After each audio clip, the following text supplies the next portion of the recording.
आदरणीय सुधी दर्शकों और श्रोताओं, जय माता दी। मैं डॉक्टर ध्रुव। यदि आप अच्छा प्रशासक बनना चाहते हैं, अच्छा प्रधानमंत्री बनना चाहते हैं, अच्छा मुख्यमंत्री बनना चाहते हैं और सफलतापूर्वक देश चलाना चाहते हैं, राज्य चलाना चाहते हैं, तो मुझे लगता है मेरी दृष्टि से हम सभी सनातनियों का जो आदर्श ग्रंथ है श्रीमद् भगवद गीता, इस ग्रंथ का अवश्य ही अध्ययन करना चाहिए। इसलिए हमारे जितने भी अच्छे प्रशासक रहे, अच्छे जो सत्ताधारी लोग रहे, वे हमारे श्रीमद् भगवद गीता जैसे आदर्श ग्रंथ को अपने जेब में लेकर चले। आप माननीय महामहिम APJ अब्दुल कलाम को देख सकते हैं अथवा अमेरिका के बराक ओबामा को देख सकते हैं। तो यदि आप श्रीमद् भगवद गीता का अध्ययन नहीं करेंगे, राष्ट्र धर्म राज्य धर्म क्या है इसका ज्ञान नहीं करेंगे श्रीमद् भगवद गीता से, तो मुझे लगता है कि आप असफल प्रधानमंत्री होंगे, असफल मुख्यमंत्री होंगे अथवा असफल प्रशासक होंगे। तो वर्तमान में भी मुझे लगता है कि हमारा भारत देश जिनके हाथ में है, वे भी हमारे आदर्श ग्रंथ श्रीमद् भगवद गीता को अपने साथ लेकर चलते हैं। इसलिए पूरे विश्व में सफल प्रधानमंत्री के रूप में माननीय नरेंद्र मोदी जी हैं।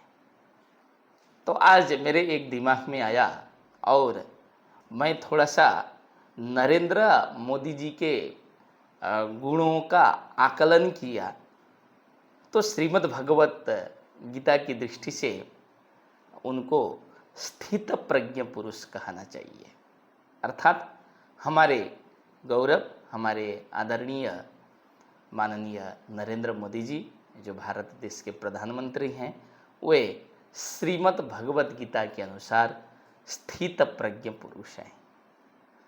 भगवान श्री कृष्ण जी अर्जुन को समझाते हुए श्रीमद् भगवत गीता में स्थित प्रज्ञ के बहुत सारे लक्षण बताए हैं।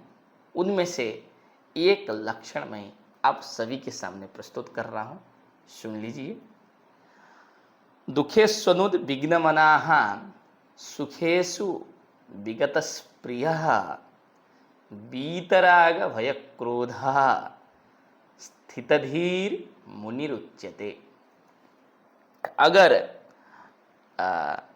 अध्ययन की दृष्टि से इस श्लोक को देख लें तो दुखेषु मतलब तीन प्रकार के हमारे दुख होते हैं, एक आध्यात्मिक, आधि भौतिक और आधिदैविक। इनको तीन ताप भी बोला करते हैं हम लोग संस्कृत में। तो दुखेषु मतलब तीनों दुख में, अर्थात आध्यात्मिक दुख, आधिभौतिक दुख और आधिदैविक दुख। जो आध्यात्मिक दुख है वह आध्यात्मिक दुख जैसे कि भूख, प्यास, ज्वर, सिर दर्द इत्यादि कारणों से जो हमें दुख मिलता है उसको हम लोग क्या बोलते हैं? आध्यात्मिक दुख बोलते हैं। और जो आधिभौतिक होता है वह आधिभौतिक सर्प, बाघ इत्यादियों के भय से जो हमें दुख उत्पन्न होता है उस दुख को हम आधिभौतिक दुख कहा करते हैं। और अतिवृष्टि आदि से जो दुख उत्पन्न होता है उस दुख को हम लोग आधिदैविक दुख कहा करते हैं। तो ये तीन प्रकार के दुखों में जो क्या नहीं होता है? अनुद्विग्न मनः। अनुद्विग्न मनः मतलब जिसका मन उद्विग्न नहीं होता है। बहुत अच्छा शब्द है। जिसका मन उद्विग्न होता है, विचलित होता है, उसको उद्विग्न मन वाला बोलेंगे। और जिस व्यक्ति का मन उद्विग्न नहीं होगा, विचलित नहीं होगा, उस व्यक्ति को हम लोग अनुद्विग्न मनः बोलेंगे।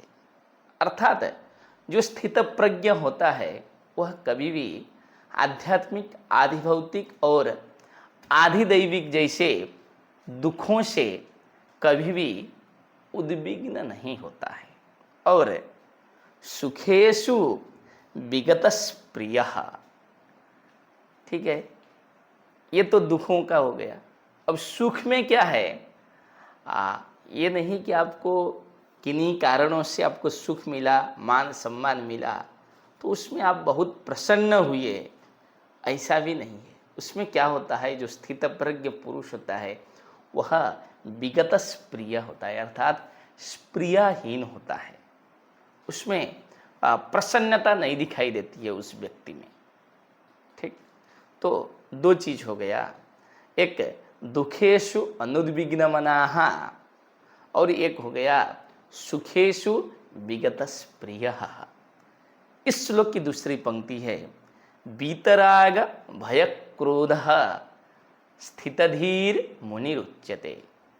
वीतराग भय क्रोधः, यहाँ जो बीत शब्द आया है, इस बीत शब्द का प्रत्येक के साथ अन्वय करना है।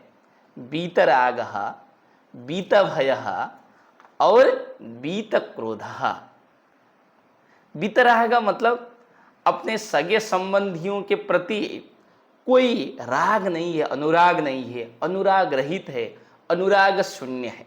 केवल जो स्थितप्रज्ञ प्रशासक होता है वह केवल देश की चिंता करेगा, राष्ट्र की चिंता करेगा, राष्ट्र ही प्रथम है, इस उदार भावना से अपने को भी आगे बढ़ाएगा और आम जनता को भी प्रेरणा देगा।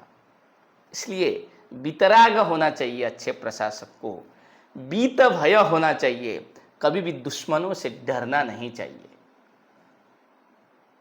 इसलिए नरेंद्र मोदी जी की तरह पाकिस्तान जैसे नापाक देशों को निस्त नाबूद करने की अगर शक्ति कोई रखता है तो हमारे देश के प्रशासक जैसे लोग ही रख सकते हैं। इसलिए कभी भी दुश्मनों से नहीं डरना चाहिए। और बीतक क्रोध, मान लीजिए दुश्मन कुछ नापाक हरकतें कर भी दिया तो बिना क्रोध का विवेक के साथ कार्य करना चाहिए। क्योंकि जहाँ आपके दिमाग में क्रोध उत्पन्न हुआ, आपके मन में क्रोध उत्पन्न हुआ तो विवेक खत्म हो जाता है। इसलिए बीतक क्रोधी होते हुए विवेक युक्त होकर के क्या करना चाहिए, दुश्मनों को जवाब देना चाहिए, जैसे हमारे माननीय नरेंद्र मोदी जी देते हैं और दिया करते हैं। ऐसे पुरुषों को ही हम लोग क्या कहते हैं, श्रीमद् भगवत गीता के अनुसार स्थितधि मुनिरुच्यते। अर्थात ऐसे पुरुषों को, ऐसे प्रशासकों को, ऐसे लोगों को स्थित प्रज्ञा हम लोग कह सकते हैं। इसलिए यदि स्थित प्रज्ञ बनना हो तो आध्यात्मिक, आधिभौतिक और आधिदैविक दुखों से दूर रहिए, परेशान मत होइए। और कोई आपको अच्छा चीज़ मिलता है, अभीष्ट चीज़ मिलता है तो उसमें प्रसन्न मत होइए। और बीतराग, बीत भय, बीत क्रोध होकर यदि कार्य करेंगे तो अवश्य ही आप एक सफल व्यक्ति कहलाएंगे।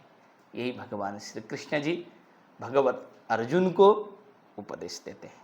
इस श्लोक को मैं फिर एक बार बोलना चाहता हूँ, दुखेस्वनुद विघ्न मनाः सुखेषु विगत स्प्रियः वीतराग भय क्रोधः स्थितधीर मुनिरुच्यते। जय माता दी।